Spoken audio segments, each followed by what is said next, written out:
আহ, কালকে একটা রেড হয়েছিল চোপড়াতে, ওইটা নিয়ে ছিল।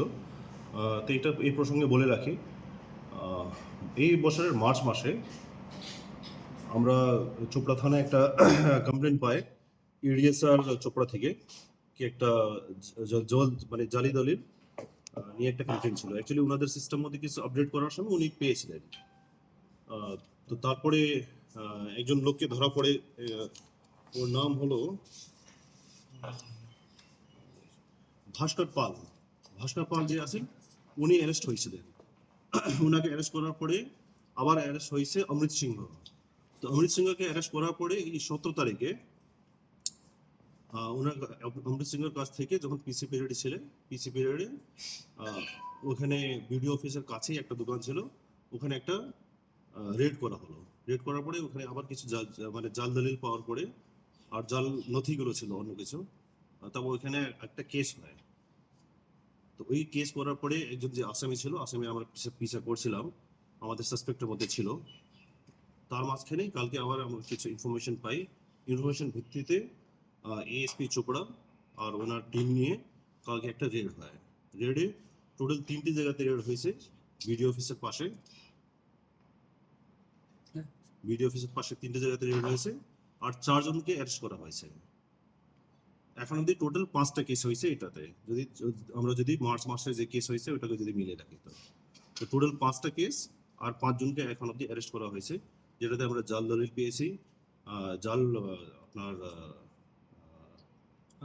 আধার কার্ড, এপিক কার্ড, আর আরো কিছু ডকুমেন্টস গুলো রয়েছে, যেটা নিয়ে মানে সরকারি যে প্রকল্পগুলো আছে, সরকারি প্রকল্পকে ওনারা ফায়দা নিতে পারতেন। কতগুলো জাল শংসাপত্র হবে এইটা এখন দেখা হচ্ছে, আর মানে আরো কিছু পাওয়া যাবে আমরা দেখছি। আর টোটাল ওইটার মধ্যে আরো আমরা কম্পিউটারগুলো কিছু পেয়েছি, কিছু হার্ড ডিস্ক পাওয়া গেছে, আরো কিছু ইলেকট্রনিক ইকুইপমেন্টস গুলো আমরা পেয়েছি। স্যার, চারজনকে ধরা হয়েছে, তারা কি দোকানের মালিক? তারা যাদের ধরা হয়েছে? হ্যাঁ, ওনারা দোকানে। নামগুলো স্যার আচ্ছা, নামগুলো বলে দিচ্ছি। আগে যে ধরা পড়েছিল অমৃত কুমার সিং, আমরা তাদেরকে বললাম। তারপর শেখ ইব্রাহিম রাজা, জাহিরুল হক, সাহিল আক্তার, আর মেহবুব আলম।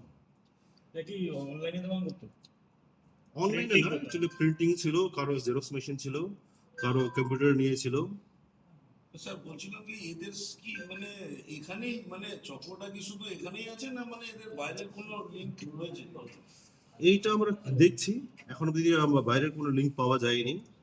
যেহেতু আমরা এদেরকে পিসি নিয়ে হচ্ছে, পিসি নেওয়ার পরে যদি এদের কাছ থেকে আরো কিছু পাওয়া যাবে, আর এদের যে ইলেকট্রনিক ইকুইপমেন্টস গুলো সিজ হয়েছে, এটা নিয়ে খোঁজ চলবে।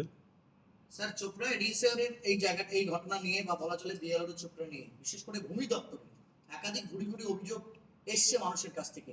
মার্চ মাসে আপনারা যে অ্যারেস্টটা করেছিলেন, সেটাকে পুলিশের সুমোটো কেস ছিল, না কারো মামলার পরিপ্রেক্ষিতে আপনারা অ্যারেস্ট করেছিলেন তাকে?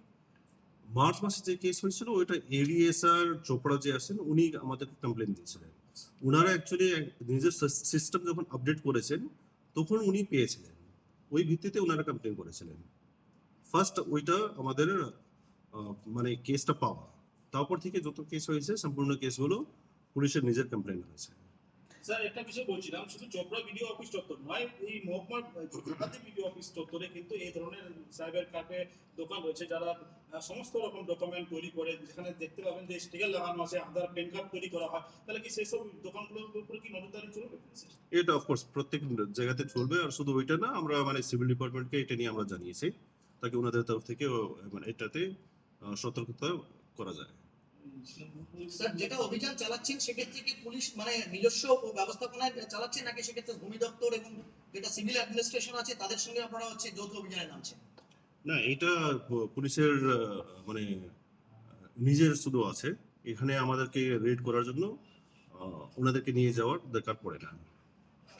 ফ্রড পেপারস দিয়ে বলে সরকারি সুবিধা নেওয়া হয়েছে, কতটা তার সেক্ষেত্রে কি হয়েছে? কি বলেন? বলে আপনি বলে একটু আগে বললেন যে সরকারি পেপারস, ওই পেপারস দিয়ে সরকারি সুযোগ সুবিধাগুলো নেওয়া হয়েছে, সেক্ষেত্রে কতটা স্ক্যাম হয়েছে? না না না, ওইটা না, ওইটা হয়েছে বলছি না, ওইটা নেওয়ার জন্যই মানে করা হবে নিশ্চয়ই, অন্য কাজের জন্য তো করার মানে দরকার পড়ে না, সেটা বলতে চাইছি আমি। মানে এখন অব্দি ওটা নিয়ে কতটা স্ক্যাম করা হয়েছে বা কতটা লুট করেছে কেউ, এটা আমরা এখন অব্দি জানতে পারিনি, এটা নিয়ে কোনো কমপ্লেন এখন অব্দি আমরা পেয়েছি পাইনি। ইনভেস্টিগেশন হবে স্যার? অফকোর্স এটা নিয়ে সম্পূর্ণ ইনভেস্টিগেশন হবে, কি এটা জাল কেন করা হচ্ছে। বলছি স্যার, যেহেতু নকল নথিপত্র তৈরি হতো, সেক্ষেত্রে কি অনুপ্রবেশকারীরাও এই নথিপত্র তৈরি করতে পারে বলে একটা সন্দেহ রয়েছে? হুম হুম। অনুপ্রবেশকারী মানে অন্য দেশ থেকে মানে বর্ডার এরিয়া পার করে এসে অনেকে তো নথিপত্র তৈরি করছে, আধার কার্ড যেরকম বললেন আপনি, ইলিগাল মানে ইলিগাল যে ডকুমেন্টগুলো তৈরি করছিল, সেক্ষেত্রে কি অনুপ্রবেশকারী মানে যারা ইমিগ্রেন্ট স্যার। তারাও কি না আমি বুঝতে পারলাম, এইটা এখন অব্দি এখনো বলা যাচ্ছে না। ইনভেস্টিগেশন আমাদেরকে চালাতে দেন, ইনভেস্টিগেশনে যখন একটু আমরা এগোবো তখনই আমরা কিছু বলতে পারবো এটা। স্যার ভাস্কর পাল, যাকে আপনারা একদম হচ্ছে এলিয়াসের কেসের ভিত্তিতে অ্যারেস্ট করেছিলেন, সে দীর্ঘদিন পুলিশ কাস্টডিতে ছিল। তো জিজ্ঞাসাবাদের সময় এমন কি কিছু জানা গেছে যে সেই সমস্ত জাল দলিল আধার ইত্যাদি বানিয়ে জমির হস্তান্তর হয়ে যাচ্ছে, বা জমি একজনের নামে অন্যজনের নামে হয়েছে, এমন কিছু কি পাওয়া গেছে এখন পর্যন্ত? না এখন অব্দি ওইসব আমরা কিছু পাইনি। কি বার্তা দিতে চাইবেন সেই সমস্ত সাইবার ফ্রডার যারা এখনো হচ্ছে আইনকে ধোকা দিয়ে এই ধরনের কাজগুলো করছে, কি বলবেন? দেখুন, গত বছরে আমরা অনেকটা